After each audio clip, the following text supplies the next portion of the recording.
네, 먼저 앞뒤 옆 사람과 한번 인사하기 원합니다. 사랑합니다. 예, 정말로 사랑하십니까? 너무 딱딱한 얼굴 하지 마시고 좀 웃으시면서 다시 한번 더 사랑합니다 해볼까요? 사랑합니다. 사랑합니다. 좋습니다. 한 번만 더 해볼까요? 축복합니다. 축복합니다. 예, 그렇습니다. 이곳에 오셔서 하나님의 말씀을 듣기 위해 모인 여러분들에게 하나님의 축복이 넘쳐나길 원합니다. 성공하는 사람들은 어떤 것이 중요하고 또 우선적으로 무엇을 해야 하는지 아는 사람이 바로 성공하게 될 것입니다. 우리 그리스도인들도 이와 같습니다. 우리가 거룩한 하나님의 자녀가 되기 위해서 가장 중요하게 해야 하는 것이 있습니다. 무엇일까요? 바로 그것은요, 예배입니다. 우리 그리스도인에게 있어서 가장 중요한 것, 바로 하나님께 예배하는 것입니다. 요한복음 4장 23절 말씀에 보면요, 예수님께서 이렇게 말씀하고 계십니다. 아버지께 참되게 예배하는 자들은 영과 진리로 예배할 때가 오나니 곧 이때라. 아버지께서는 자기에게 이렇게 예배하는 자들을 찾으시느니라. 하나님께서 예배하는 자들을 찾으신다고 말씀하십니다. 우리는 코로나 시기를 지나오면서요, 교회를 떠나간 성도님들이 무척이나 많습니다. 교회를 떠나간 사람뿐만 아니라 교회에 나오지 않고 영상으로 예배드리는 성도들도 많습니다. 코로나를 지나게 되면서 그리스도인에게 기본이 되며 가장 중요한 예배가 점점 쇠퇴해져 가고 있습니다. 오늘 말씀에서도 하나님은 가장 먼저 해야 할 것을 말씀하고 계십니다. 하나님이 말씀하신 것은요, 바로 하나님의 성전을 건축하라 였습니다. 하나님의 성전은 바벨론이라는 거대한 나라에 의해 무너졌습니다. 이스라엘 백성들은 오랫동안 포로 생활을 하였습니다. 더 이상 소망이 보이지 않았습니다. 그렇지만 하나님께서는요, 이스라엘 백성들을 자신의 자녀로 택하였습니다. 삶의 터전이 무너지고 포로로서 힘든 생활을 해야 했지만 하나님께서는요, 이스라엘 백성들을 해방시켜 주셨습니다. 예루살렘이 무너지고 이스라엘이 포로 생활을 하게 된 것은요, 순전히 이스라엘의 죄악 때문이었습니다. 하나님을 섬기지 않았고 우상을 섬겼습니다. 이스라엘 죄악으로 예루살렘이 무너지고 포로가 되었습니다. 그럼에도 하나님은요, 자신이 택한 그 백성을 기억하시고 해방시켜 주신 것입니다. 하나님께서 이러한 일을 행하신 것은요, 그들을 사랑하시기 때문입니다. 이스라엘은 하나님을 사랑하기보다는요, 우상을 섬기며 하나님을 진노케 하였습니다.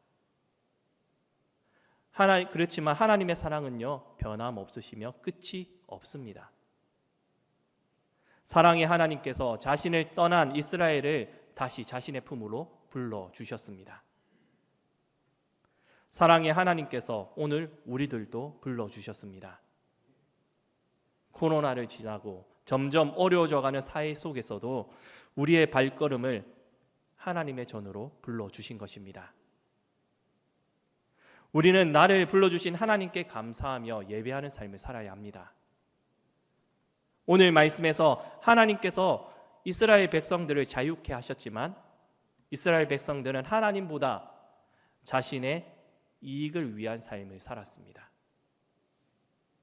예루살렘으로 돌아온 이스라엘 백성들은 하나님의 성전을 가장 먼저 건축해야 했지만 그러나 그들은 2절 말씀을 보면 이렇게 변명하고 있습니다. 만군의 여호와가 이같이 말하여 이르노라. 이 백성이 말하기를 여호와의 전을 건축할 시기가 이르지 아니하였다 하느니라. 자, 당연히 해야 할 일이지만 건축할 시기가 되지 않았다. 이렇게 변명하고 있는 것입니다. 이스라엘의 변명을 보면요, 성전을 건축할 시기를 자신들이 정하고 있습니다. 하나님의 말씀보다는 자신의 뜻이 더 우선시 되고 있는 것입니다. 앞서 코로나 시기에 대해 짧게 이야기하였습니다. 코로나를 지나며 많은 성도들이 떠나기도 하였고, 또 영상예배 편리함으로 인해 교회에 나오지 않는 성도들도 있습니다.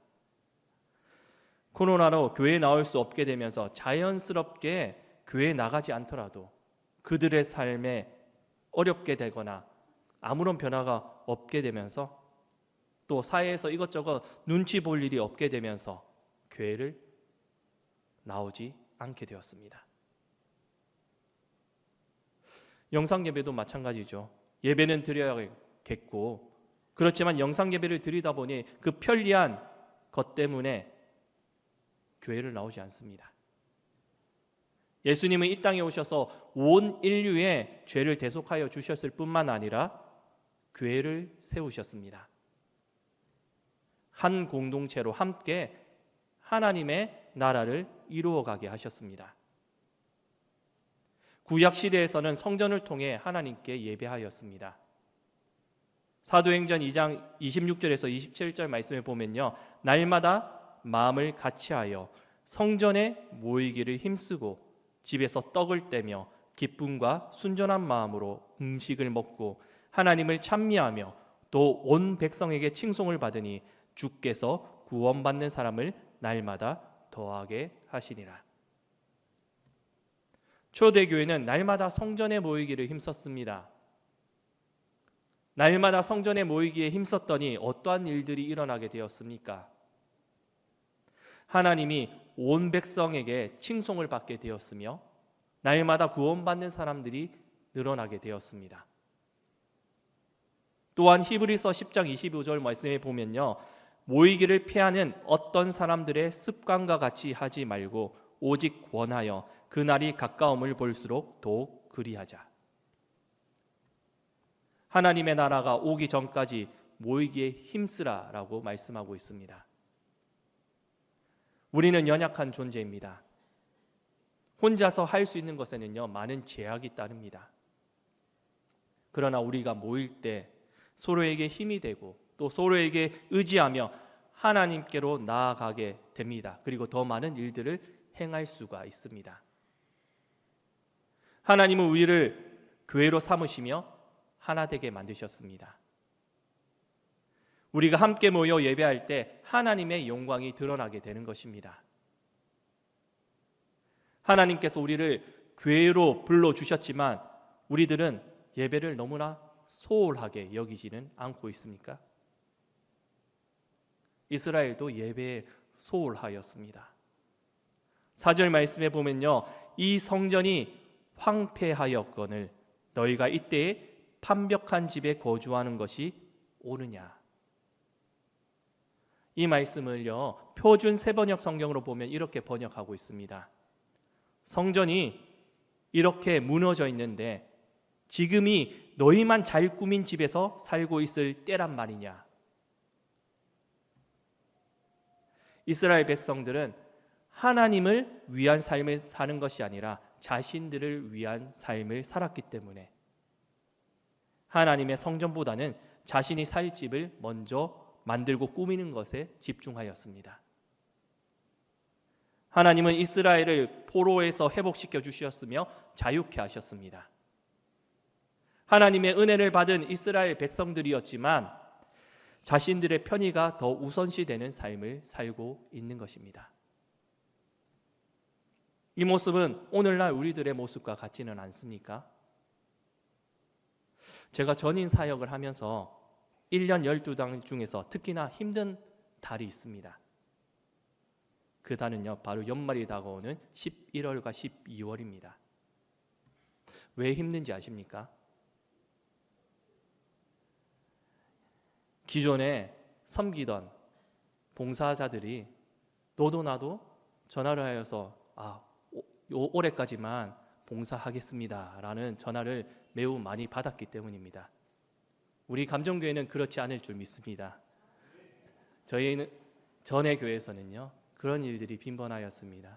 그래서 11월, 12월 되면 전화 받기가 매우 두려웠습니다. 아는 전화번호가 뜨면 도대체 왜 전화했을까 먼저 고민을 하고 받게 되었습니다. 그래서 그분들을 달래기 위해서 이런저런 이야기를 나누고 또 새로운 구역장이나 또 봉사자를 세우기 위해서 여기저기 전화를 하였지만 선뜻 섬기겠다라는 사람들을 찾기가 어려웠습니다. 봉사를 하기 위해서는요, 자신의 희생이 있어야 하기 때문에 봉사자를 세우는 것은 가장 힘이 듭니다. 누가 희생하려고 하겠습니까? 그렇지만 교회는 섬김이 없이는 이루어질 수 없습니다. 교회는요, 섬김을 받는 곳이 아니라 섬기는 곳입니다. 예수 그리스도의 복음을 전하며 하나님의 나라를 위해 섬기는 곳이 바로 교회인 것입니다. 하나님은 우리들에게 이렇게 말씀하실 것입니다. 성전이 무너지고 있는데 너희는 도대체 무엇을 하고 있느냐? 너는 너의 행위를 돌아보아라. 하나님께서 우리가 하나님 앞에 어떻게 살아왔는지 돌아보라고 말씀하실 것입니다. 하나님이 여러분들에게 너는 나의 자녀답게 살았는지 물어보신다면 여러분들은 어떻게 답하시겠습니까? 하나님의 그 무릎에 자신 있게 내가 하나님의 자녀답게 살았다고 말할 수 있는 사람은 한 분도 없을 것입니다. 그러나 하나님의 자녀답게 살려고 노력은 해야 합니다. 그것이 교회입니다. 교회에서 예배하고 서로 섬기며 하나님의 나라를 위해 살아가는 것입니다. 하나님의 나라를 위해 열심을 내야 합니다. 우리가 한 마음으로 하나님의 나라를 위해 헌신할 때 하나님께서는 우리 감정교회에 부흥의 바람이 불게 하실 것입니다. 모이기에 힘쓰며 섬기는 데 힘을 다해야 합니다. 그렇지 아니하면 그 모든 일이 헛된 일이 되는 것입니다. 6절 말씀에 보면요, 너희가 많이 뿌릴지라도 수확이 적을지라도 배부르지 못하며 마실지라도 흡족하지 못하며 입어도 따뜻하지 못하며 일꾼이 싹을 받아도 그것을 구멍 뚫어진 전대에 넣음이 되느니라. 하나님의 나라를 위해 사는 것이 아니라 나의 만족과 유익을 위해 살아간다면 열심히 일을 해도 수확이 작다라고 말씀하십니다. 농사를 지으면서 가장 중요한 것은 적절한 비가 내려야 하는 것입니다. 비가 내리지 않거나 또 너무나 많은 비가 온다면 한 해 동안 노력했던 그 농사가 물거품이 됩니다. 우리의 만족과 유익을 위해 살아간다면 하나님의 진노로 인해 아무것도 결실을 맺을 수 없다고 말씀하시는 것입니다. 전능하신 하나님께서 결실을 맺지 못하게 하신다면 우리가 아무리 노력을 한다고 해도 아무런 소득을 얻지 못하게 될 것입니다. 그리고 배가 고파 음식을 먹더라도 배부르지 못하고 목이 말라 물을 마실지라도 계속해서 갈증이 가시지 않을 것이다 라고 말씀하십니다. 추워서 옷을 입더라도 추위를 막지 못한다고 말씀하십니다. 세상의 어떤 것도 나의 만족을 채울 수는 없습니다. 요한복음 4장에 보면요, 사마리아 여인이 등장합니다. 사마리아 여인은 세상의 것으로 자신의 만족을 채울 수 없다는 것을 깨닫게 되었습니다. 자신의 만족을 위해 남편을 무려 5번이나 바꾸었습니다. 그럼에도 그 만족을 채울 수가 없었습니다. 예수님은 사마리아 여인에게 말씀하십니다. 예수께서 대답하여 이르시되 이 물을 마시는 자마다 다시 목마르려니와 내가 주는 물을 마시는 자는 영원히 목마르지 아니하리니 내가 주는 물은 그 속에서 영생하도록 솟아나는 샘물이 되리라. 예수님께서 주신 물은 무엇입니까? 예수님이 주신 그 물은요, 예배입니다. 아버지께 참되게 예배하는 자들은 영과 진리로 예배할 때가 오나니 곧 이때라. 아버지께서는 자기에게 이렇게 예배하는 자들을 찾으시니라. 하나님은 영이시니 예배하는 자가 영과 진리로 예배할지니라. 예수님께서 오셔서 하나님께 온전한 예배를 드릴 수 있도록 자신이 친히 화목제물이 되어 주셨습니다. 예수 그리스도께서 주시는 물을 먹어야 우리는 만족할 수가 있습니다. 요한복음 1장 1절 말씀에 태초에 말씀이 계시니라. 이 말씀이 하나님과 함께 계셨으니 이 말씀은 곧 하나님이시라. 예수님은 말씀이셨습니다. 예배를 통해 우리에게 하나님의 말씀이 선포됩니다. 예배 드릴 때 우리의 공허함을 채울 수가 있는 것입니다. 7절 말씀에 하나님은 다시 말씀하십니다.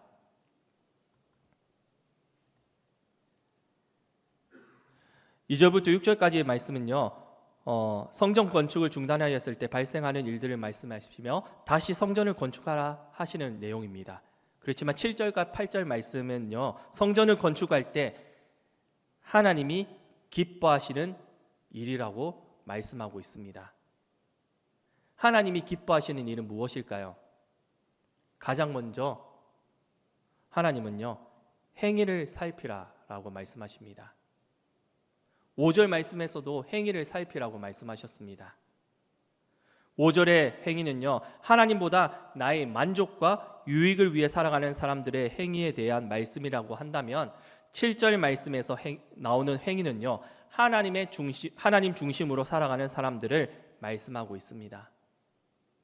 하나님 중심으로 살아가는 사람들은 어떠한 것보다 하나님이 우선시되는 삶을 사는 사람들입니다. 하나님이 우선시되는 삶을 살아간다면 하나님의 말씀에 순종하게 됩니다. 8절 말씀에 하나님은 너희는 산에 올라가서 나무를 가져다가 성전을 건축하라 이렇게 말씀하십니다. 산에 올라가서 나무를 가져와 성전을 건축한다라는 것은요, 헌신이 뒤따라야 한다라는 것입니다. 산에 올라가서 나무를 베어와 내려오는 것은 쉽지 않은 일입니다. 죄송하지만 저의 군대 얘기를 짧게 얘기를 한다면요, 저는 강원도에서 군복무를 하였습니다. 가장 힘들다는 2사단에서 훈련을 하였습니다. 전방에 있었던 부대였기 때문에 매일마다 하는 것은요, 산을 뛰어다니며 훈련하는 것이었습니다.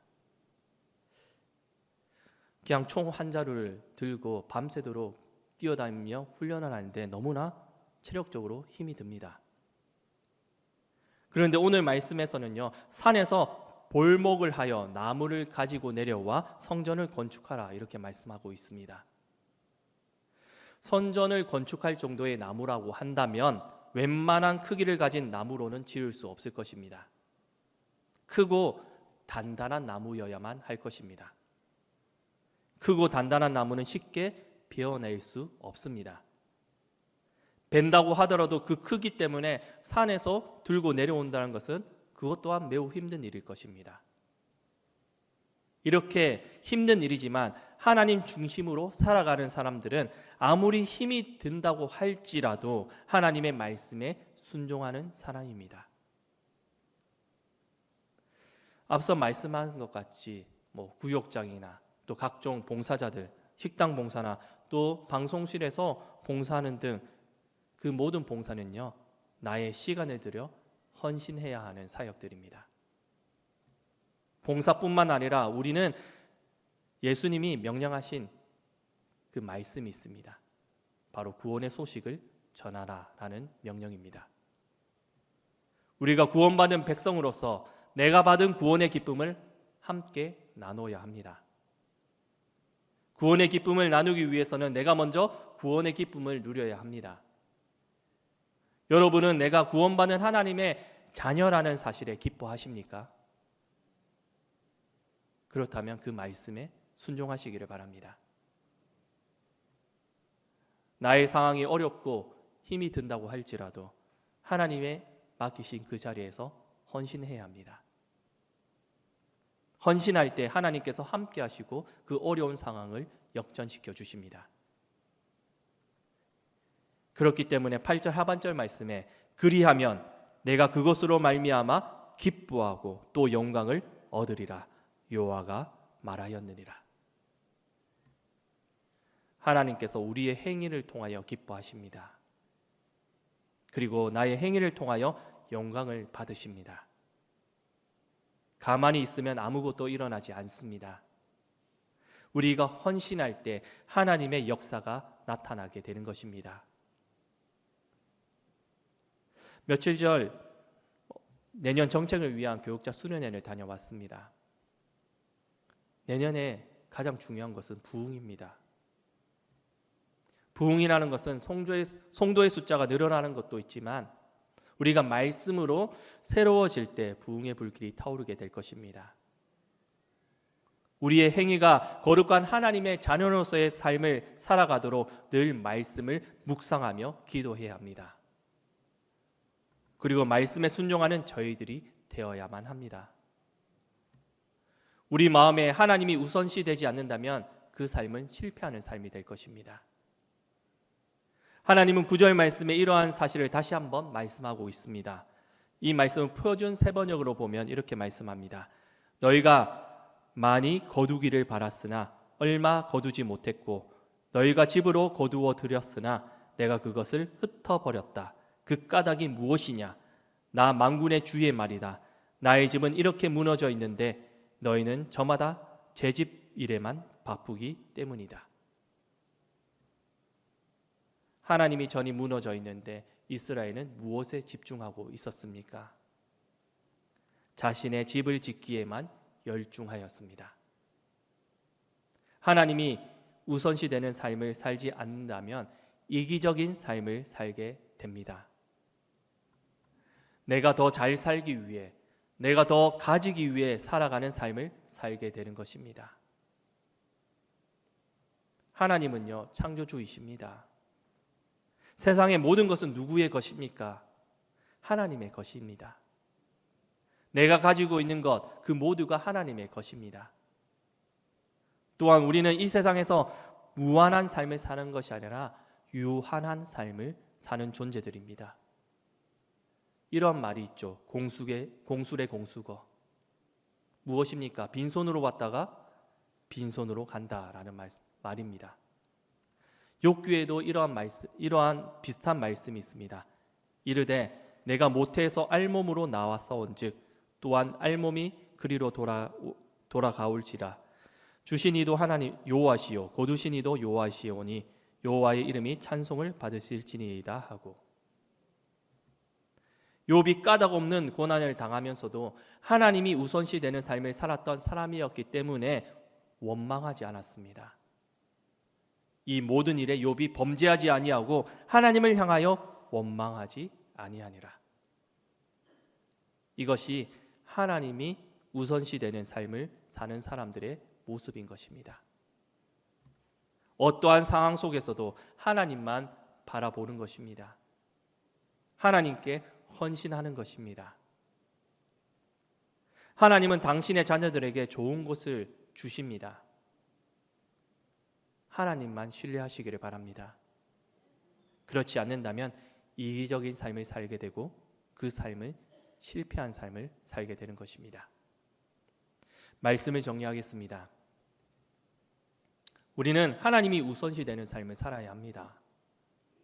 하나님이 우선시 되는 삶을 살아간다는 것은 하나님의 그 말씀을 듣고 그 말씀에 순종하는 삶을 사는 것입니다. 하나님의 말씀을 듣기 위해서는요, 우리는 함께 모여 예배해야 하는 것입니다. 하나님께 온전한 예배를 드려야 합니다. 어렵고 힘들수록 모이기에 힘쓰며 하나님께 예배할 때 하나님께서 은혜를 베풀어 주십니다.